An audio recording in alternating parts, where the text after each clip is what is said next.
यहाँ तहजीब बिकती है, यहाँ फरमान बिकते हैं, जरा तुम दाम तो बोलो साहब, यहाँ पर तो ईमान भी बिकते हैं।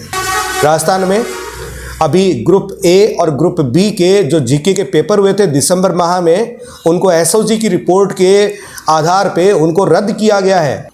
आज 6 महीने बाद में आरपीएससी कहती है कि अब ये भर्ती परीक्षा रद्द है और अगले 40 दिन बाद में फिर से आप पेपर देने के लिए आ जाइएगा।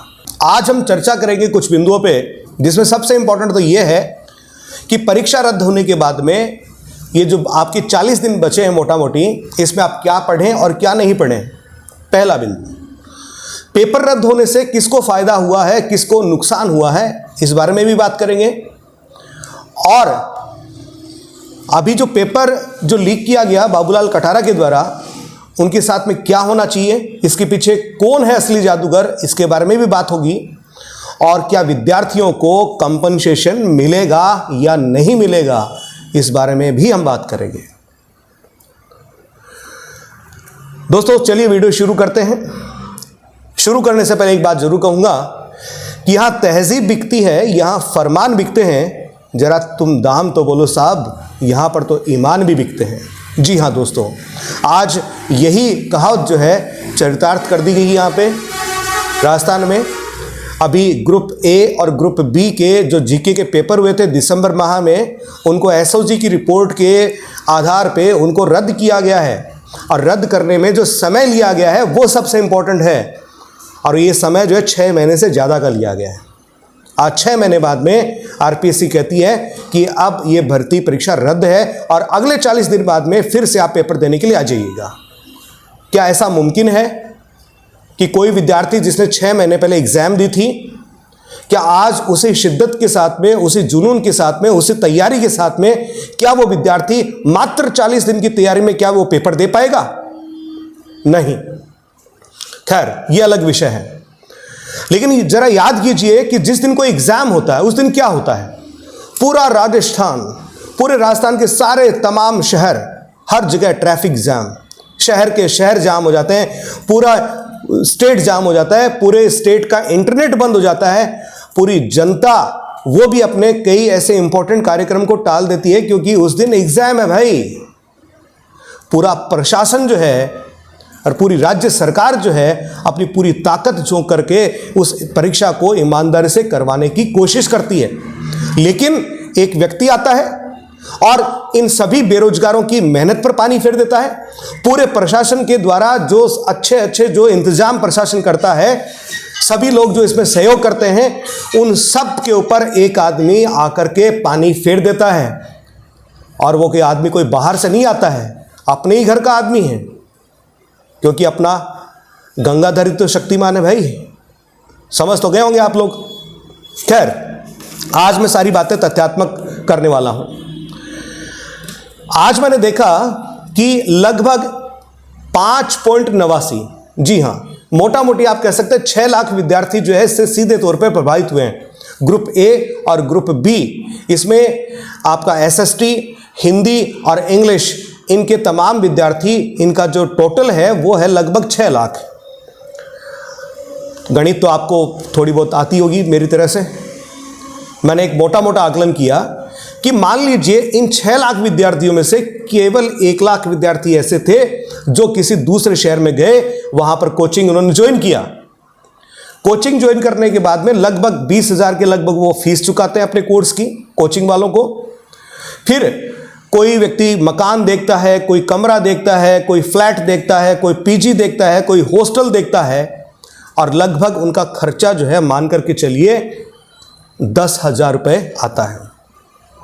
अब ये जो लोग आते हैं इनकी तैयारी करने के लिए, इनके माँ बाप इनको बहुत उम्मीदों के साथ में भेजते हैं और लगभग अपने जीवन का मोटा मोटी मान के चलिए लगभग 6 महीने से लेकर के 1 साल तक का समय जो है ये लोग उस भर्ती को डिवोट करते हैं। लेकिन होता क्या है, जैसा पिछले 8-10 साल से होता आया है, हम सुनते आ रहे हैं कि पेपर लीक होते हैं, ठीक है, और आरपीएससी की मुझे लगता है बड़े दुख के साथ कहना पड़ रहा है कि शायद इनके बस की बात नहीं है।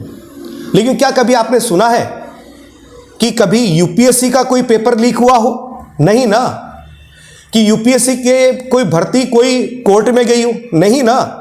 लेकिन क्या कभी आपने यह सुना है कि आरपीएससी का कोई एग्जाम का पेपर लीक ना हुआ हो? भले साबित नहीं हुआ होगा, लेकिन सुनते रहते हैं। क्या कभी आपने सुना कि आरपीएससी ने कोई परीक्षा करवाई और उसका जो पेपर आया उस पेपर के क्वेश्चंस डिलीट ना करने पड़े हों? कभी आपने सुना? लगभग भर्तियां कोर्ट में जाती हैं, क्यों? क्या हमारे पास प्रशासन में कुशल, दक्ष और ईमानदार लोग नहीं हैं? ये राजस्थान की धरती है और राजस्थान की धरती ईमानदार लोगों से, जुनूनी लोगों से भरी पड़ी है। तो फिर कहां हैं वो लोग? आरपीएससी में क्यों नहीं है वो लोग? यहां एक बात जरूर कहूंगा, यदि पेपर लीक हो रहा है तो जिम्मेदारों को जिम्मेदारी लेनी चाहिए। और जिम्मेदार कौन है? आरपीएससी। इसका मतलब उनको जिम्मेदारी लेनी चाहिए और इसका मतलब यह भी निकलता है कि उसके अंदर, आरपीएससी के अंदर भ्रष्ट लोग बैठे पड़े। और यदि क्वेश्चन डिलीट होते हैं तो इसका मतलब यह होता है कि आरपीएससी के पास में एक्सपर्ट लोग नहीं है जो क्वेश्चन पेपर ढंग का बना सके। या 150 प्रश्नों का एक पेपर बनता है, उसमें 5 से लेकर 10 सवाल आप डिलीट कर देते हो। दैट मीन्स इसका मतलब क्या है? इसका मतलब यह है कि आपके जो एक्सपर्ट्स हैं वो एक्सपर्ट नहीं है, वो तथा कथित एक्सपर्ट्स हैं, सो कॉल्ड एक्सपर्ट्स हैं। वो, उनको कोई नॉलेज नहीं है। मैं सवाल या निशान लगाता हूं उनकी नॉलेज पे।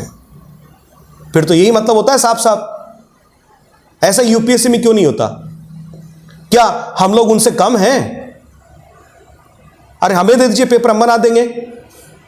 और चैलेंज करते हैं कि एक भी क्वेश्चन कहीं इधर से उधर हो जाए, आप उस पर कोई सवाल या निशान उठा पाए, हो ही नहीं सकता।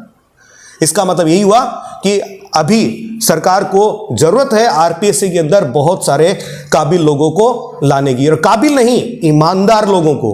काबिलियत भले थोड़ी साफ कम चलेगी, लेकिन ईमानदार लोग ले आइए। यहां पर अभी 6 लाख लोगों का नरसंहार हुआ है।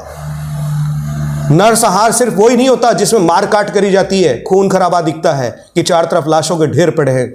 मैं कह रहा हूं आज ये 6 लाख लोग जिन्होंने एग्जाम दिया है वो अपने अपने घर के अंदर बैठे हैं, आज शोक मना रहे हैं, मातम मना रहे हैं। किसका? अपने सपनों की टूटने का। क्योंकि उनके सपनों की हत्याएं कर दी गई हैं एक व्यक्ति के द्वारा। और ये एक व्यक्ति क्यों, और भी हो सकते हैं इसके पीछे। क्या इसने पेपर किसी एक ही व्यक्ति को बेचा है? या क्या सिर्फ इसी ने बेचा है? और क्या सिर्फ इसने जीके के ही पेपर बेचे, सब्जेक्ट के नहीं बेचे क्या? बहुत ही दुखद पहलू है। इस तरह से क्यों हमें यहां यूट्यूब पे आना पड़ता है, इस तरह की बातें करनी पड़ती है। खैर, आगे बात करते हैं आरपीएससी की ईमानदारी की। बहुत ईमानदार लोग हैं साहब, ये तो बहुत ही ईमानदार हैं। ऐसे ईमानदार तो देखी नहीं। लेकिन ईमानदारी की परिभाषा मेरे ख्याल में सिर्फ इतनी सी रह गई है कि अवसर ईमानदारी का दुश्मन होता है। क्योंकि लग तो यही रहा है, अभी जो रिपोर्ट्स वगैरह आई हैं न्यूज़पेपर्स में जो खबरें आई हैं उसके अकॉर्डिंग तो यही दिख रहा है कि जैसे इनके हाथ में पेपर आता है, कटारा जी के हाथ में पेपर बिकने लग जाता है। जैसे किसी इंटरव्यू में बैठते हैं तब भी ईमानदारी प्रभावित हो जाती है। ऐसा क्यों हो रहा है? और एक चीज़ आपने और नोट करी होगी कि अभी जो रिजल्ट्स आ रहे हैं, मान लीजिए 1000 सीट है तो ये रोल नंबर डिक्लेयर करते हैं या जो पास घोषित करते हैं वो करते 2000 को। क्यों भाई?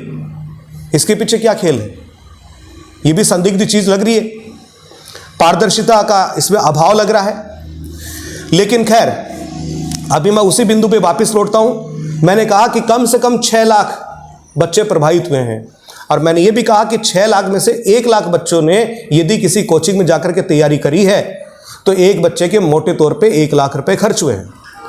यदि उन 1 लाख को उन 1 लाख विद्यार्थियों से गुना कर दिया जाए तो ये रकम जो है 100 करोड़ रुपए बैठती है। इसके अलावा सरकारी खजाने पर भी तो असर पड़ा है। जब कोई एग्जाम करवाई जाती है तो पेपर के लिए पहले एक्सपर्ट नियुक्त किए जाते हैं, फिर पेपर बनता है, उसके बाद प्रिंट होता है, जगह जगह डिस्ट्रीब्यूट होता है, उसकी सुरक्षा में लोग लगते हैं। पूरा प्रशासन जो है वो दिन रात एक कर देता है उसके लिए।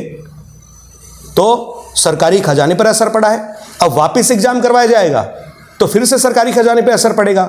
ये सरकारी खजाने में पैसा कहां से आता है बताने की जरूरत नहीं है, आपकी और मेरी जेब से ही आता है। कोई घर से पैसे देकर के नहीं आता है। अब रही बात कैंडिडेट्स की, तो क्या इनको कंपनसेशन नहीं मिलना चाहिए? जैसे हम कोई मार्केट से कोई चीज़ खरीद के लेके आते हैं और वो यदि खराब निकलती है तो हम सीधे उपभोक्ता मंच में जाते हैं, अपने कंपनसेशन मिलता कि नहीं मिलता? मिलता है। यहाँ पर भी जिम्मेदारी है गवर्नमेंट की, निभानी चाहिए, कुछ कंपनसेट करना चाहिए इन बच्चों को। सिर्फ ये नहीं कि अब चलो आप वापस एग्जाम दे लो। भाई ये आर्थिक रूप से परेशान हुए हैं, मानसिक रूप से परेशान हुए हैं। इनका सबसे कीमती समय किसी व्यक्ति के पास ज़िंदगी में यदि सबसे कीमती कोई चीज़ है तो वो होता है उसका समय। इनका 1 साल से ज़्यादा का समय खराब हुआ है, कंपनसेशन मिलना चाहिए। अब ऐसे लोगों के साथ में क्या किया जाए, ये खैर मैं तो क्या बताऊं, लेकिन मन में तो खैर मेरे यही आ रहा है कि ऐसे लोगों की सारी संपत्ति जब्त कर लेनी चाहिए। आज तक की इनकी जो सर्विस है, इनको जो भी पैसा वगैरह सब कुछ मिला है वो ब्याज सहित वापस लिया जाना चाहिए। और इनके परिवार के यदि कोई सदस्य इनके रहते हुए नौकरी में आए हैं, संदिग्ध हैं, तो उनको भी तुरंत नौकरी से निकाला जाना चाहिए, उनकी संपत्ति भी सरेंडर करनी चाहिए। तभी एक बहुत बढ़िया संदेश जो है गवर्नमेंट जो है हमारे इन बेरोजगार साथियों को दे पाएगी, इनके घावों पे मरहम लगा पाएगी। दूसरा, खैर ये तो सरकार के ऊपर डिपेंड करता है कि क्या फैसला रहता है, और हम सरकार की ईमानदारी पे कोई शक नहीं करते।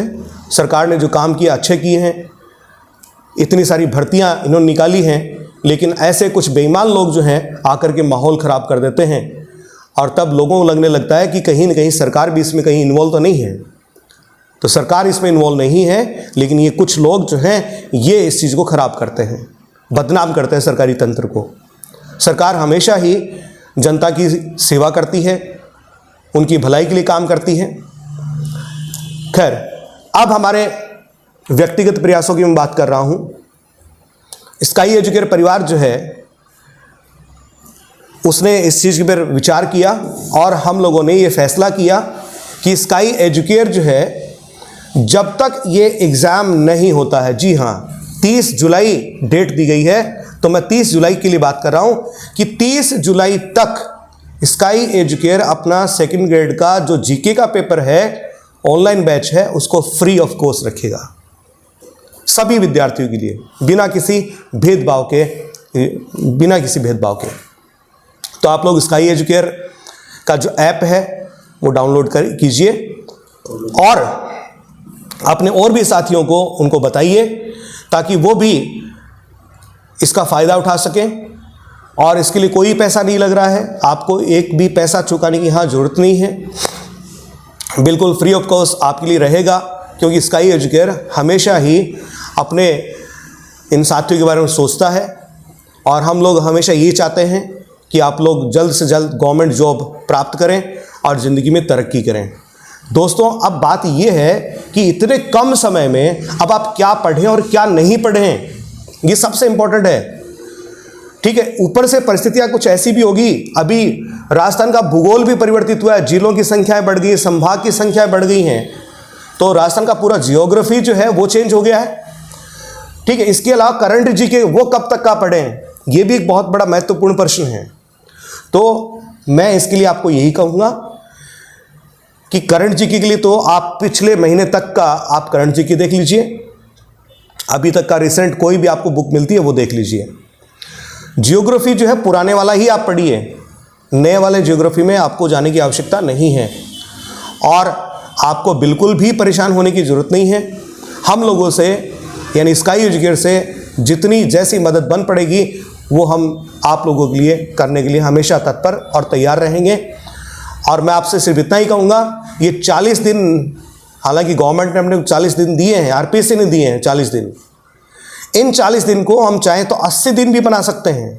आप अपने समय को इधर उधर मैनेज कीजिए, इधर उधर घूमना बंद कीजिए।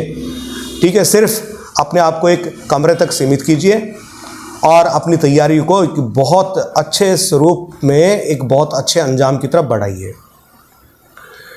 आप लोगों के भविष्य की शुभकामनाओं के साथ में मैं अशोक जांगिड़ विदा लेता हूँ। धन्यवाद।